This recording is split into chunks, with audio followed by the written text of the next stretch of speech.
Hi, Caleb Aylesworth here for CG Tuts, and you're watching 3ds Max 2010, the Graphite Modeling Tools. This is part 2 of the tutorial, the practical application, and the software that we will be using is of course 3ds Max 2010.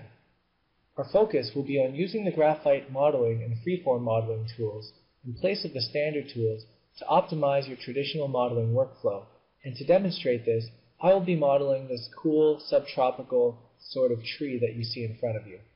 So let's get started. Okay, so now that I've showed you the graphite modeling tools and some of the freeform tools, I'm just going to do a brief little demo here of how to use some of those tools in a regular, everyday sort of workflow. So what I'm going to do is I'm going to model this cool little tree concept that I found off the internet. So I don't have a lot of time, so I'm just going to go get right to it. So I'll bring up my quad view here. The first thing I'm going to do is I'm going to add a plane, some kind of ground plane. Sorry, that's the wrong view there. Need that to be the top view. Try that one more time. So I'm just going to take a standard primitive plane, drop it in, and this is going to be my ground plane for the tree to grow out of. And I'm just trying to get it roughly around the same size as what I think it should be for the surface area of the image there. That looks to be about all right. Now I'm going to convert it to a poly using my graphite tools. And I need to get some topology for what I'm going to do next.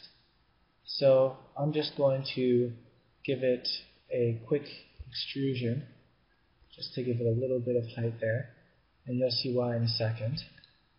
There we go, we have some thickness now. And I don't want it to be a perfect square, that won't look very good.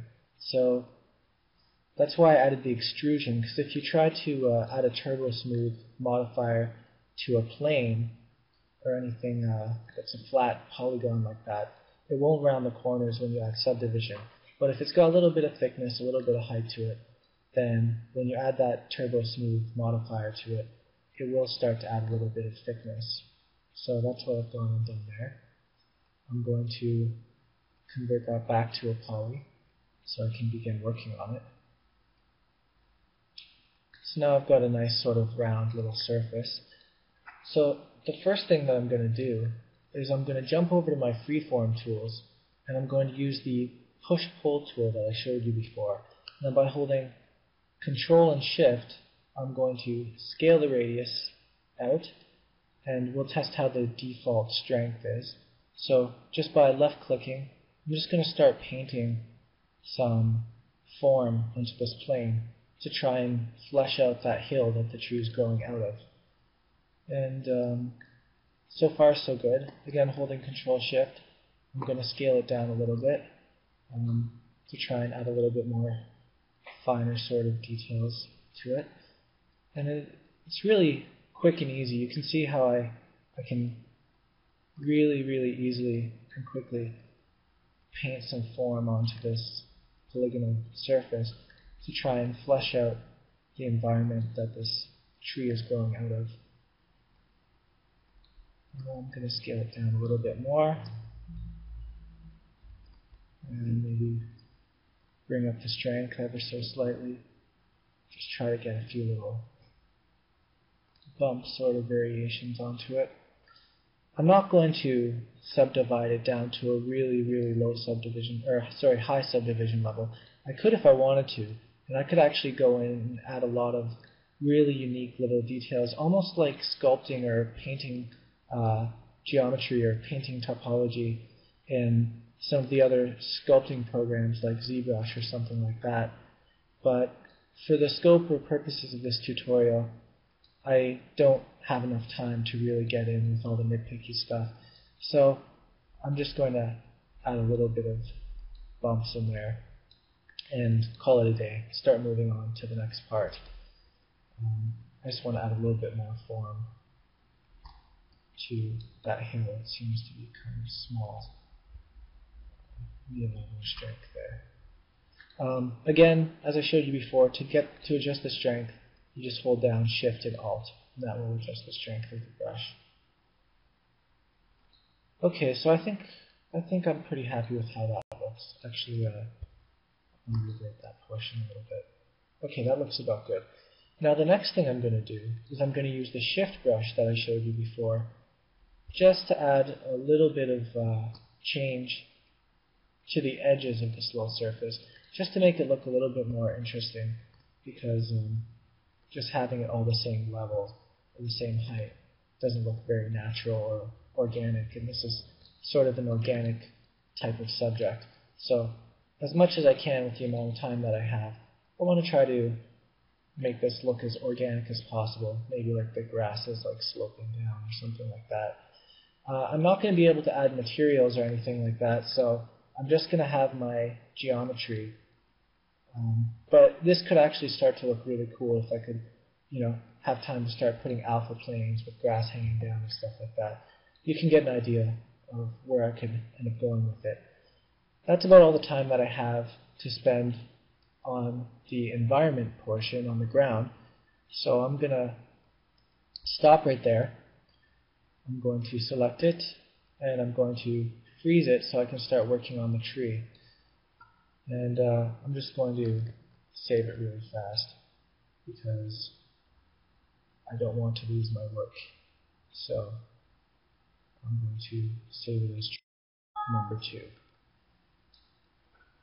Now, to do the tree trunk portion, I'm just going to start off with a standard primitive cylinder. I'm going to add that into my scene in quad view, in my top view.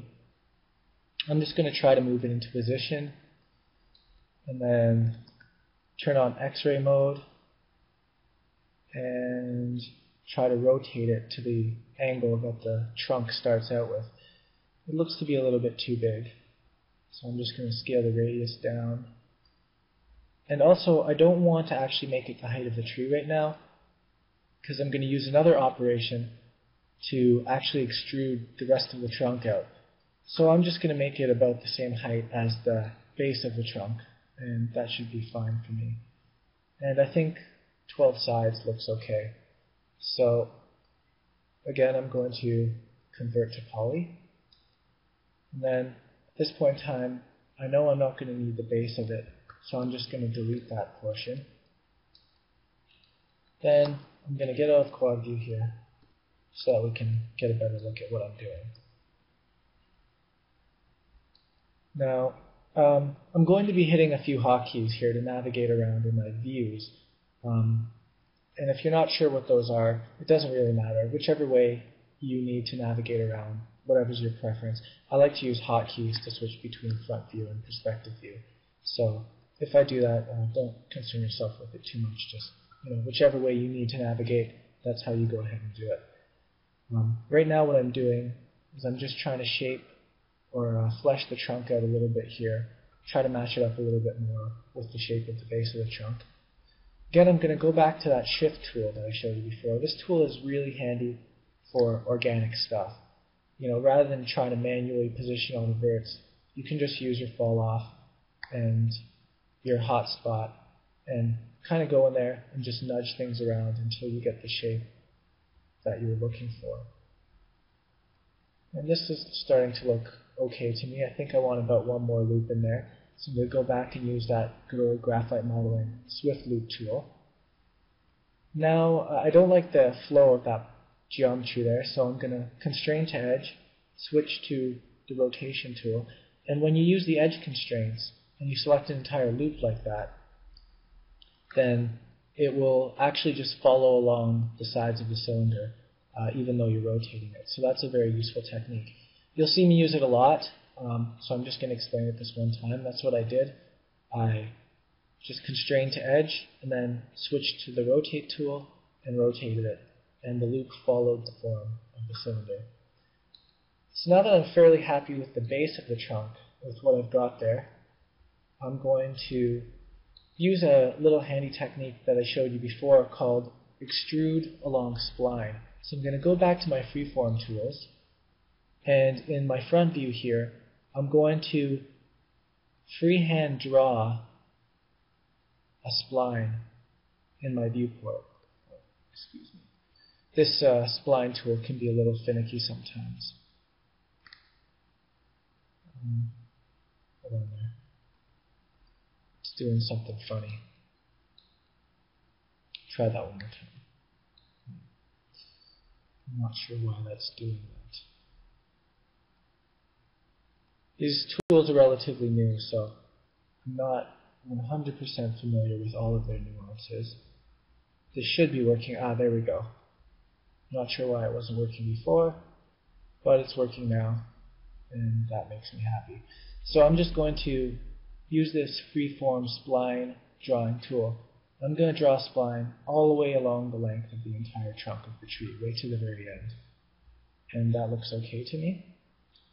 So now what I can do is I can actually go in and select that spline that I just created. And if I want to, I can convert it and start to move its various different points around. As you can see, because it was a freehand spline, it has a ton of points. So I'm not going to want to try to mess around with them too much. I can always nudge the geometry layer. Right now, I just want to align the origin of the spline with the center of my tree trunk, if I can.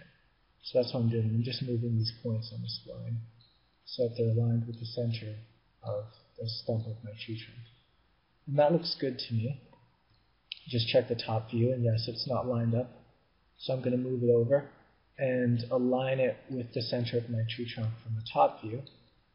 Everything looks pretty good to go. So now I'll go back to my polygon mode.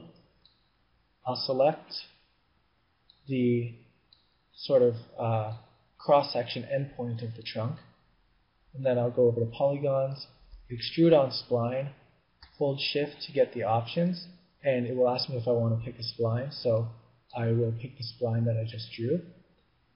And because this trunk is very long and winding, I'm going to ramp the segments way up, probably to around 25 or 30. That looks okay to me. Then I'm going to bump up the taper amount so I can get a nice taper to it, and ramp up the taper curve ever so slightly too, until I get a taper that looks something like what I want. And that actually looks pretty good for a first go.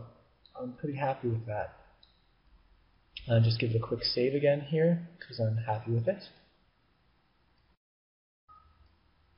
And now the last thing I'm going to do here with the trunk, before I start moving on, is I'm just going to cap off the end. So I'm going to give it an extrusion. Not too much, just a little bit. Position it and rotate it ever so slightly. Extrude it one more time, and then I'm going to hit the collapse tool. And that'll just collapse the tip of that end part of the tree down to a single vertex, which is what I want, because I want to have it nice and cleanly ended off.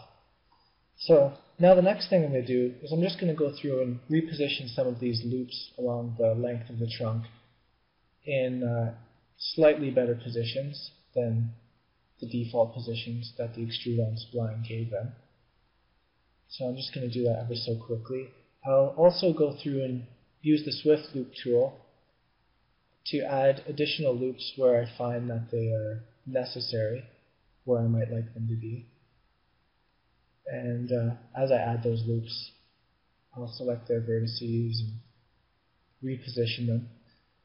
Now, another thing you'll probably notice here is that everywhere in my silhouette of this tree that I can see a branch extruding, I'm going to add one loop in the center of the branch and one loop on either side of the branch. You'll see why I'm doing that later on, but basically it's just to give myself the right amount of geometry or topology to later extrude the branches, which is what I'm going to be doing. I'm going to be using the extrude function or extrude operation to extrude all of the branches as well. So just bear with me here as I go through and ever so slightly tweak the topology of this trunk just to get it looking a little bit more like the image. I don't have a ton of time for this tutorial, so I'm not going to make it perfect. I'm just going to try to make it as nice as possible with the time that I've got. So far so good though. I think I'm fairly happy with the way it's been going along, the way it's been coming out. Another thing that you can do is you can use loop selection mode or loop mode. Sorry, I still have Swift Loop on there. And you can actually just one-click select your loops just by clicking it once. So it's a little bit easier. It's a time saver, especially for something like this. If you want to go through and sort of rotate and edit your loops in your topology. Single click and you've selected the entire loop around the trunk, which is a pretty beautiful feature in my opinion. Especially when you're dealing with something organic that has a lot of loops in it, like a tree or a character or anything of that nature. This feature is a huge, huge time saver. So it's definitely something to become acquainted with and get used to its functionality. And start using it a lot, like all the time. So far, pretty good. Feel like we're almost there. Some of these loops aren't matching up perfectly. Again, you know, if you want to go through and nudge the silhouette around ever so slightly, you can always go back and use that shift tool and the freeform tools as well, just to sort of drag things around. This is sort of a wonky kind of tree, tropical sort of tree, so it doesn't really have that uniform shape or uniform taper that a lot of deciduous arboreal kind of trees have. This one is going to have more of that undulating sort of off-kilter silhouette and shape. So I'm just going to use this nudge tool again, or shift tool, sorry, to nudge some of these details around. Try to match the silhouette a little bit better to the concept. And again, you can see how quick and easy and friendly these tools are. They just save so much time. It's really unbelievable, and I'm so glad they added them into the software. Just a few more loops to edit. I don't quite like the polyflow of this loop here. And that's starting to look a little bit better.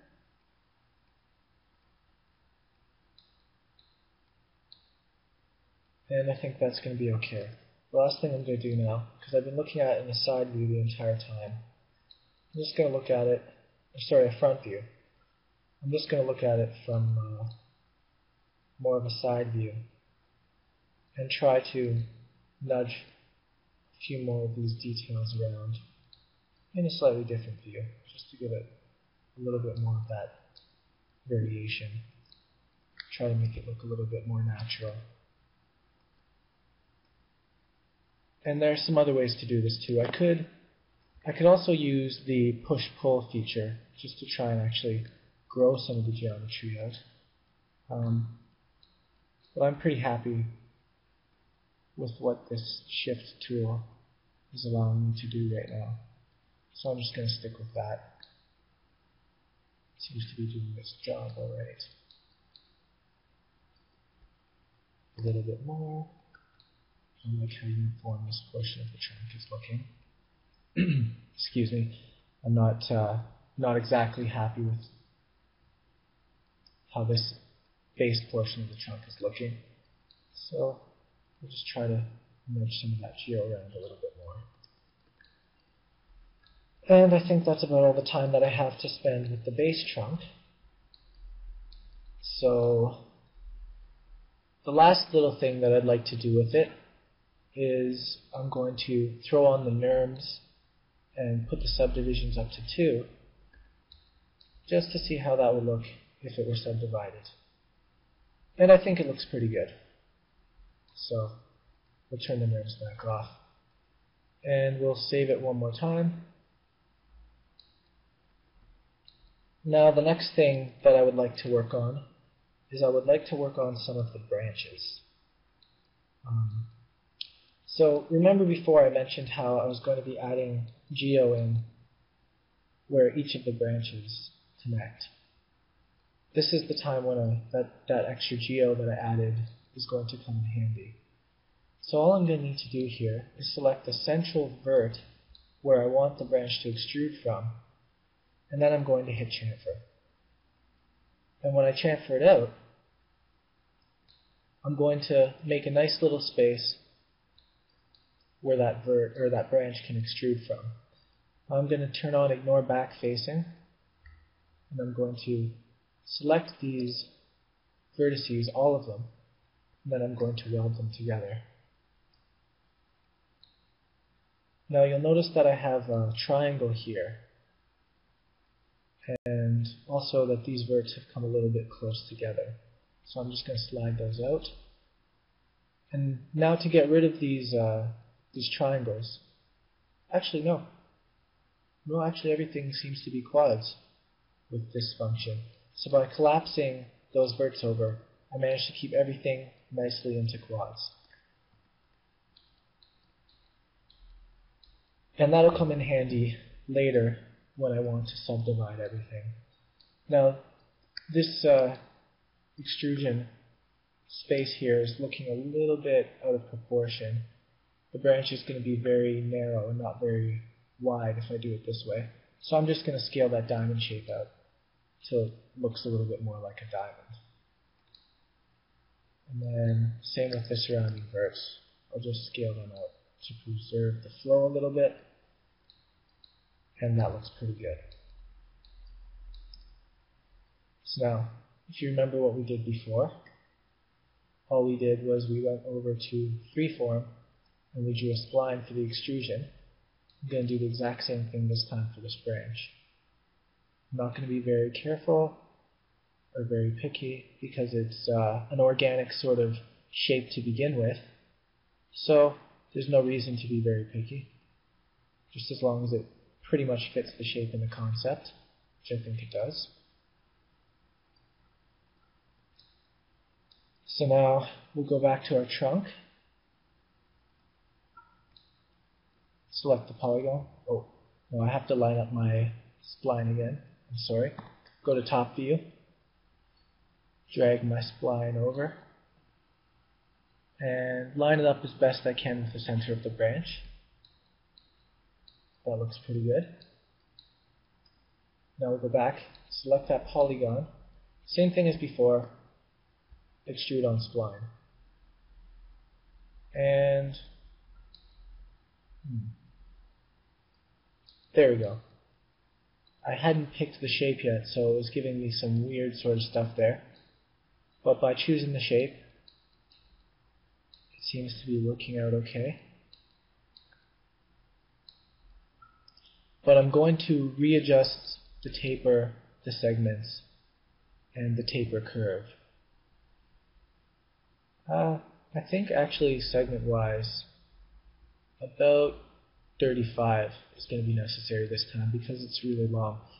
I won't have time to really optimize it in this tutorial, but you could later go back and use the graphite modeling tools as I showed before and really quickly and easily pull loops out. And that would really optimize the flow here. In fact, I may have to actually add a few more loops in the end here. No, I don't think it's necessary. I can just go through and adjust the poly flow, and that should be enough. I don't think I'll need to add any additional loops. And yeah, I think that looks fine. And I'll give you a very, very quick demo of how I would go about going through and optimizing some of this geo if I don't need it, which I don't need everything that the extrude function created. So a really quick and easy way to optimize this geo is to use that handy little tool which I showed you before called T-Connect. And if I go to edge mode and I go to P-Connect, holding down Shift and Control allows you to remove edge loops. So you can really quickly go through and pull out unnecessary, unneeded edge loops. And really, really quickly bring down the overall topology of your base model with very little time at all. So there I've just pulled out a few of them, and it's already reduced the poly count that was originally generated by probably nearly half. So that's pretty good. It's a pretty fast function. Don't have too much time to do more than that, so I'm going to go ahead and add a few of the other branches. So same function as before, except I'm going to try and do all of them at once now if possible. So I'm going to select all of the vertices where I would like to extrude branches. I'm missing a loop. So I'll go back to edge mode, swift loop, drop that in, and loop mode, drag that loop over to match the silhouette, and that looks pretty good. Just double check and make sure I'm not missing any more geometry so I can do this operation. And that looks pretty good. We'll come back to these roots later, but I'll just add a little bit of the topology in there for them as well. That looks good enough for me. So, oh no, I need to add one more. Back to swift loop, move that over. Okay, that looks good. So, vertex mode, turn off swift loop, and I'm going to go through and select all of the vertices where I would like to extrude a branch. I'm going to do the chamfer operation on all of them at once, just to save myself some time. So here I'm going and selecting all of the vertices. And looks good. Chamfer.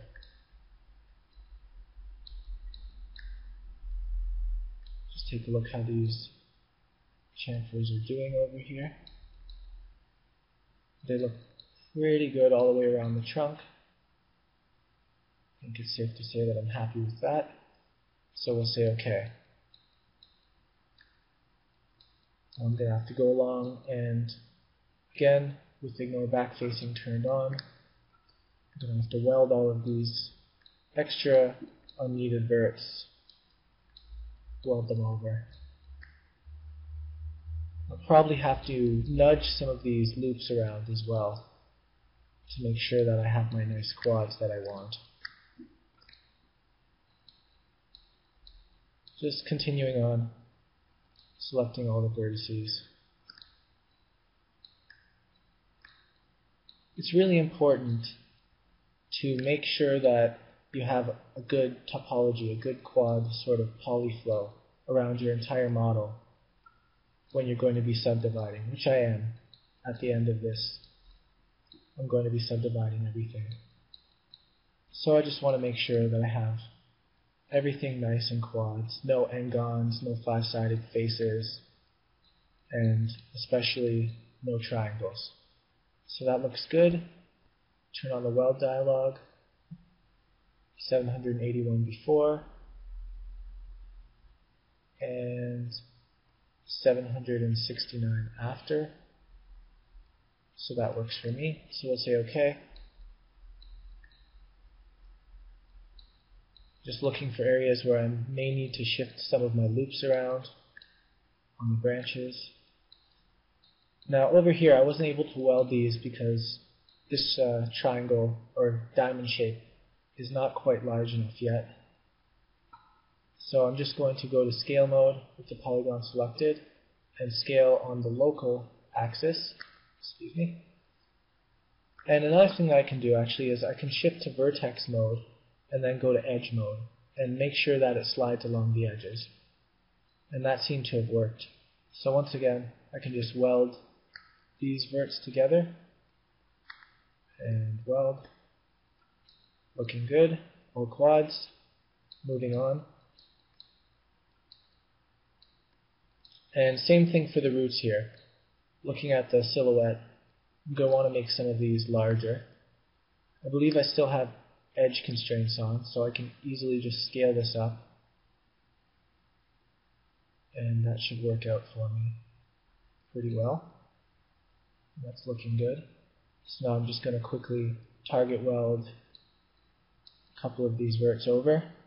Make sure I don't have any 5-sided faces here. And I'll use the weld operation on the other ones. And that looks good. Let me take a look at the silhouette from these other roots. Yeah, one of them looks kind of small, the other one looks kind of big. So I'm just going to do the same thing. I'm going to go to face selection, hold control, go to vertex selection mode, scale it, and then target weld a couple of these vertices over, and the last one as well, although probably not quite as much. Just try to shift it around a little bit there. Turn edge constraints off and shift it over. And then actually, if I go to my front view, I can look at my silhouette, and I can even try to nudge this in the silhouette to create some even more interesting looking sort of extruded shapes.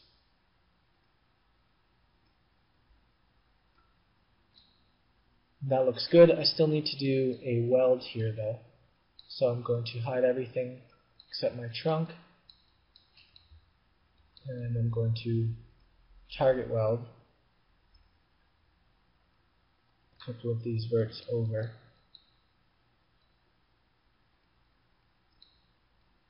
Okay, so it appears as though all the branches, or almost all the branches, are ready to be extruded. Pardon me. I'm going to unhide everything again. And make sure I don't want any of those other branch shapes anymore, so I'm going to delete them.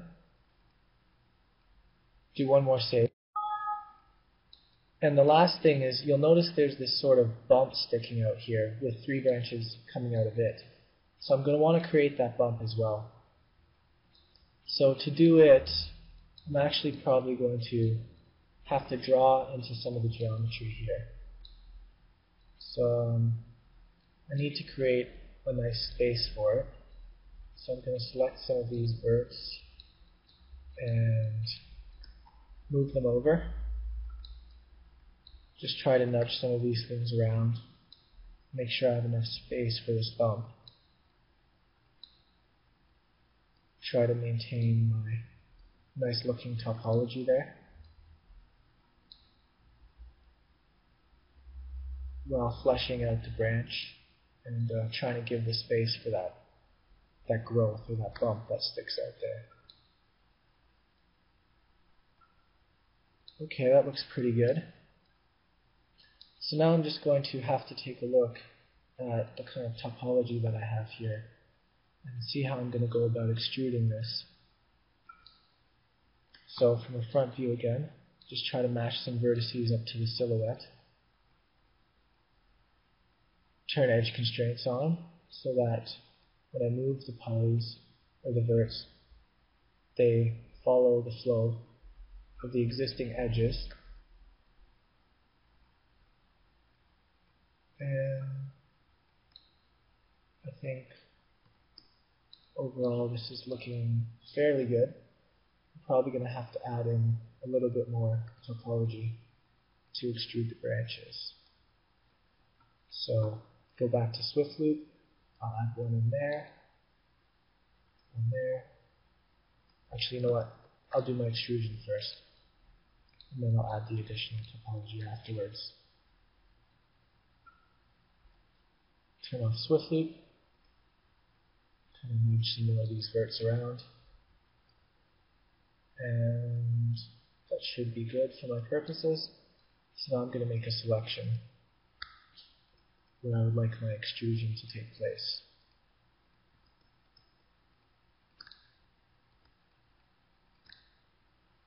And that looks to be good. So I'm just going to hit extrude. Extrude it to generally the height that I would like it. Then I'm going to scale it with edge constraints off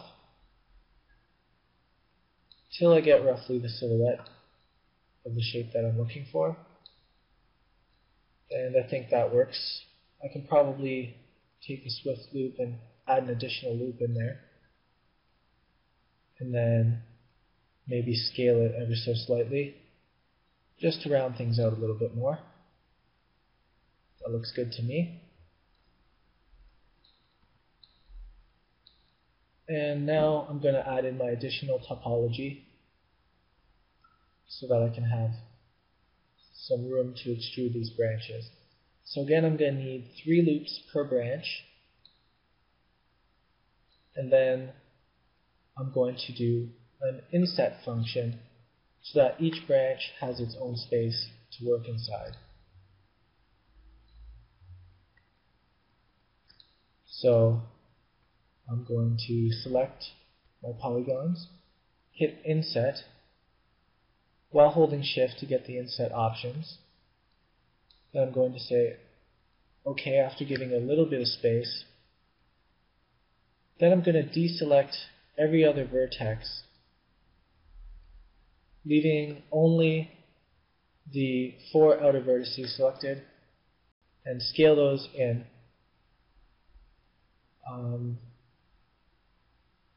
Let me see, that's not quite working out the way I want it. Okay, turn on P-Connect, hold Control, connect the vertices to the center so I have an edge for them to slide on. Then I'm going to reselect the 4 outer vertices and scale them inwards slightly so that I can round out that branch a little bit. Then I'm going to pull it up a little bit just to give it some shape. And that looks pretty good for a starting point for an extrusion. I'm going to do the same process for each area of the branch that I would like to extrude. So again, P-Connect, Control, and I can connect all of the vertices together just by holding Control and dragging. Then I can turn P-Connect off. I can select the 4 corner vertices, turn on edge constraints, and scale it inwards. And then with my entire selection, I can try to scale it a little bit more to get a uniform shape, turn off edge constraints, and move it up a little bit. And last time, this last branch is rather large, so that's good. Give us some variation. So I'm going to inset, scale it, and then I think I can achieve the effect that I want using a slightly different method this time. So there we go. And I didn't even have to turn on edge constraints that time.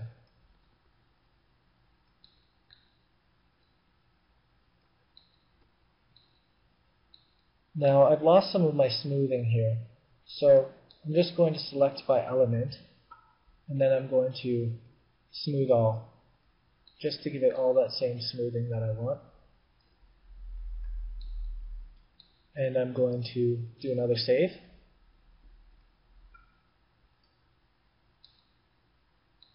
And I think we're about ready to start extruding branches. So now what I'm going to do is I'm actually going to go through and I'm going to draw spline shapes for every single branch. And I'm going to have to go through and draw them one by one and then deselect. So this might be a little bit of a slow process, but shouldn't take too long. So that has been deselected. Now I'm going to draw my next line shape along the list here. Just look for where I created shapes for the branches to be extruded.